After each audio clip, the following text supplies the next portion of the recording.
Hello everyone, welcome to Hindi Shiksha. आज हम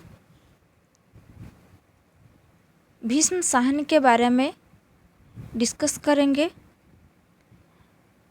वो एक उपन्यासकार है, कहानीकार है एवं नाटककार भी है। ठीक है, तो देखिए भीष्म साहनी के जन्म कब हुआ था? 8 अगस्त 1915 ईस्वी को रावलपिंडी, पाकिस्तान में जन्मे थे। ठीक है, और उनके मृत्यु कब हुई थी, निधन कब हुआ था? 11 जुलाई 2003 ईस्वी में। ठीक है, तो भीष्म साहनी के जन्म 8 अगस्त 1915 ईस्वी को रावलपिंडी, पाकिस्तान में जन्मे थे और उनके निधन 11 जुलाई 2003 में हुई थी। तमस औपन्यासिक रचना के लिए भीष्म साहनी को साहित्य अकादमी पुरस्कार मिला था। ये याद रखिए, भीष्म साहनी को जो साहित्य अकादमी पुरस्कार मिला था, किस उपन्यास के लिए? तमस उपन्यास के लिए। कब मिला था? 1975 में। ठीक है, और हिंदी अकादमी दिल्ली के श्लाघा सम्मान 1999 से 2000 ईस्वी से नवाजे गए थे। ठीक है, और भीष्म साहनी एक उपन्यासकार है, कहानीकार है और एक नाटककार के रूप में उनकी ख्याति सर्वविदित है। और उनके संपूर्ण साहित्य को इसी प्रकार देखा जा सकता है कि उन्होंने बहुत सारे उपन्यास लिखे हैं। ये सब नोटबुक में नोट कीजिए और याद रखिए भीष्म साहनी के उपन्यास क्या है और कब प्रकाशित हुआ था, ये सब याद रखिएगा। तो उनके उपन्यास है, पहला उपन्यास क्या है? झरोखे, जो कि प्रथम उपन्यास है। कब प्रकाशित हुआ था? 1967 में।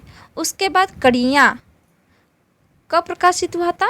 1970 में। तमस 1973 में प्रकाशित हुआ था। और तमस उपन्यास के लिए भीष्म साहनी को कौन सी पुरस्कार मिला था? साहित्य अकादमी पुरस्कार मिला था। कब? 1975 में। 1973 में प्रकाशित हुआ था और उस उपन्यास के लिए साहित्य अकादमी पुरस्कार 1975 में मिला था। उसके बाद बसंती उपन्यास कब प्रकाशित हुआ था? 1980 ईस्वी में। ठीक है, और मयादास की माड़ी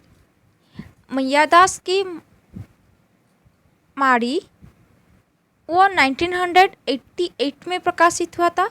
उसके बाद कुंती 1993 में प्रकाशित हुआ था। उसके बाद नीलिमा और नीलाफुर ये 2000 में प्रकाशित हुआ था। तो कुल मिलाकर 7 उपन्यास है भीष्म साहनी जी के।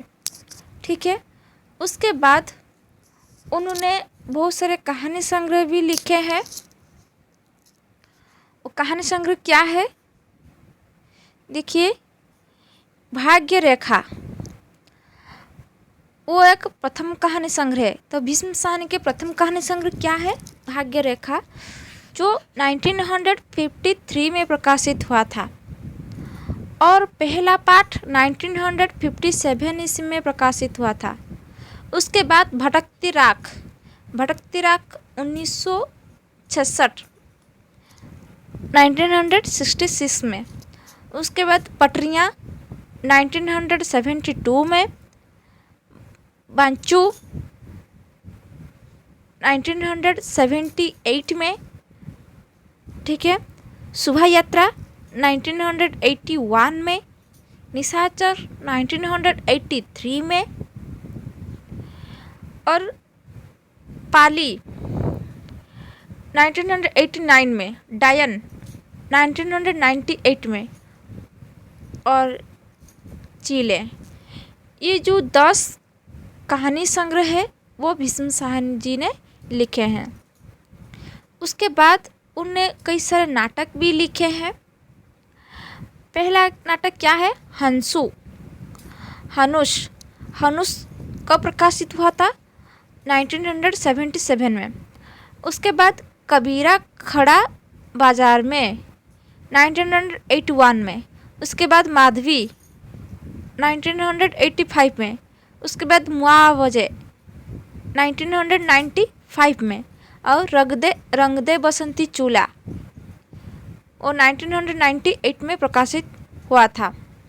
और अलमगिरी वो 1999 में हुआ था। और उन्होंने एक आत्मकथा भी लिखी है, वो क्या है? आज के अतीत। भीष्म साहनी के आत्मकथा क्या है? आज के अतीत। उसके बाद उन्होंने गुलेल का खेल एक बाल उपयोगी कहानियाँ लिखी है। 2 दर्जन ऋषि पुस्तक का अनुवाद भी किए हैं, जो कि मॉस्को में अनुवादक के रूप में कार्य, अम्बाला खालसा कॉलेज अमृतसर में अध्यापन कार्य हुआ था। और 2.5 वर्षों तक नई कहानियाँ का संपादन भी हुआ था। उसके बाद भीष्म साहनी की संपूर्ण कहानियाँ जो है 120 कहानियाँ है, ठीक है। उन्होंने जो कहानी संग्रह मैंने जो अभी बताई कि भीष्म साहनी ने कई सारे कहानी संग्रह लिखे थे, तो जो पहला कहानी संग्रह है भाग्य रेखा, और भाग्य रेखा में कितने कहानियाँ हैं देखिए। भाग्य रेखा में देखिए कुल मिलाकर 14 मतलब 14 कहानियाँ हैं भाग्य रेखा कहानी संग्रह में। वो क्या है?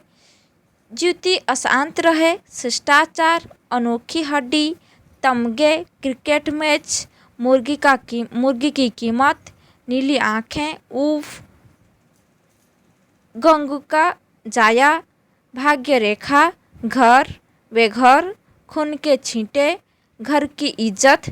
तो कुल मिलाकर 14 कहानियाँ भाग्य रेखा कहानी संग्रह में दिखने को मिलता है। उसके बाद जो दूसरा कहानी संग्रह है वो क्या है? पहला पाठ। तो पहला पाठ में कुल मिलाकर 15 कहानियाँ है। वो क्या है? चीफ की दावत, जो हम नेक्स्ट क्लास में चीफ की दावत कहानियाँ के बारे में हम अध्ययन करेंगे, ठीक है। तो जो पहला पाठ कहानी संग्रह जो है पहला पाठ, तो इसमें 15 कहानियाँ हैं। उसमें से पहला कहानी क्या है? चीफ की दावत, ठीक है।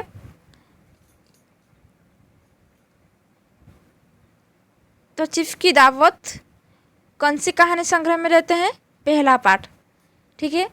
रानी महतो, भाई बहन, पहला पाठ, प्रणय लीला, पहचान, समाधि भई राम सिंह, बाप बेटा, कटी की चुभन, एस धर्म सनातन, पाप पुण्य, ललिती, अकाल मृत्यु, छिपे चित्र, फूला और कहानियाँ। तो कुल मिलाकर 15 कहानियाँ पहला पाठ में दिखने को मिलता है। उसके बाद भटकती राख। तो भटकती राख कहानी संग्रह में कुल मिलाकर 20 कहानियाँ हैं। वो क्या है? भटकती राख, माता विमाता, यादें, विवर, खून का रिश्ता, बात की बात, लेनिन का साथी, सिफारिश चिट्ठी, एक रोमांटिक कहानी, नई नवेली, सिर का सदमा, कुछ और साल, इमला और अपास फेल, प्रोफेसर, कट घरे, अपने अपने बच्चे और सुनहरी किरण, साए, गीता सहचर नाम। तो गीता सहचर नाम। तो ये कुल मिलाकर 20 कहानियाँ भटकती राह कहानी संग्रह में दिखने को मिलता है। उसके बाद पटरियाँ कहानी संग्रह में कुल मिलाकर 14 कहानियाँ हैं। वो क्या है? पटरियाँ, अमृतसर आ गया, ये भी वेरी इंपॉर्टेंट कहानी है, अमृतसर आ गया, ललक, नया मकान, हम भी अमृतसर आ गया कहानी के बारे में डिस्कस करेंगे। उसके बाद ललक, नया मकान, तस्वीर, मौका परस्त, जख्म, पैरों के निशान, अभी तो मैं जवान हूँ, रास्ता, इंद्रजाल, ये भी इम्पोर्टेंट है, इंद्रजाल, ठीक है, इंद्रजाल, ढुलक, ठीक है, ये अमृतसर आ गया, चीफ का दावत, ये सब वेरी इंपॉर्टेंट कहानी है। डूरे, भगोड़ा, कुल मिलाकर 14 कहानियाँ हैं। उसके बाद वेंचो कहानी संग्रह में कौन सी कहानी है? ओ हरामजादे, साग मीठ, पिकनिक, मालिक का बंदा, गलमुच्छे, खंडहर, वेंचो, अहंग ब्रह्मास्ति, राधा अनुराधा, त्रास, खोटे, कुल मिलाकर 11 कहानियाँ हैं। उसके बाद शोभा यात्रा कहानी संग्रह में कौन सी कहानियाँ हैं? शोभा यात्रा में ना निमित्त, खिलौने, मेड इन इटली, भटकाव, फैसला, राजसंदानी, शोभा यात्रा, धरोहर, लीला नंदलाल की, अनूठे साक्षात्कार, तो ये 10 कहानियाँ हैं शोभा यात्रा में। उसके बाद निशाचर में 14 कहानियाँ हैं। चाचा मंगल सेन, कंठार, सलमा आपा, निशाचर, संभल के बाबू, मुर्ग मुसल्लम, दीवार स्वप्न, जहूर बख्श, विकल्प, पुखर, सरदारनी, नदामत, अतीत के स्वर, दहलीज, तो ये 14 कहानियाँ निशाचर कहानी संग्रह में अंतर्गत है। उसके बाद पाली में कौन सी कहानियाँ हैं? पाली, प्रादुर्भाव, झुटपुटा, मरने से पहले, सेमिनार, आवाज़ें, खुशबू, नैसी हुआ, झूमर, चोटी, देवेन, तो ये सब 11 कहानियाँ हैं पाली कहानी संग्रह। उसके बाद डायन कहानी संग्रह में क्या है? डायन, वीरू, कथा समय, गौरिया, कमरा, साहस, शेर अली, चेहरे, राहत, मुझे मेरे घर छोड़ आओ, रफ्तार, पर यह क्या है, वापसी वो वापसी, तो ये कुल मिलाकर कहानियाँ 11 कहानियाँ हैं डायन कहानी संग्रह में। तो समझ में आ रही है? तो भीष्म साहनी के जीवन, जन्म, मृत्यु, जीवन परिचय, उनके रचना के बारे में समझ आ गया। तो हम नेक्स्ट क्लास में उनके जो प्रसिद्ध कहानी है वो क्या है? चीफ की दावत, ठीक है। तो चीफ के दावत के बारे में हम नेक्स्ट क्लास में पढ़ेंगे, जो कि पहला पाठ कहानी संग्रह में है, ठीक है। तो हम नेक्स्ट क्लास में मिलेंगे चीफ की दावत कहानी लेकर। तो कैसे लगा भीष्म साहनी के जीवन परिचय, उनके रचनाएं के बारे में, तो कमेंट बॉक्स में कमेंट कीजिए। और मैंने जो कहा भीष्म साहनी के जीवन परिचय रचना के बारे में, तो प्लीज़ नोटबुक में नोट कीजिए और प्रैक्टिस कीजिए, क्योंकि आने वाले कॉम्पिटिटिव एग्ज़ाम में बहुत हेल्पफुल करेगी। यूजीसी नेट, OSTT, ठीक है, CBT टेस्ट के लिए बहुत हेल्पफुल करेगी, ठीक है। तो यदि मेरे क्लास आप सभी को अच्छी लग रही है तो लाइक कीजिए और ज़्यादा से ज़्यादा शेयर कीजिए। और यदि मेरे चैनल में नए आए हैं तो सब्सक्राइब कीजिए और बेल आइकन को प्रेस कीजिए, ताकि मेरे ऑल क्लास आप सभी को नोटिफिकेशन मिल जाएगी, ठीक है। तो thank you very much for watching this video.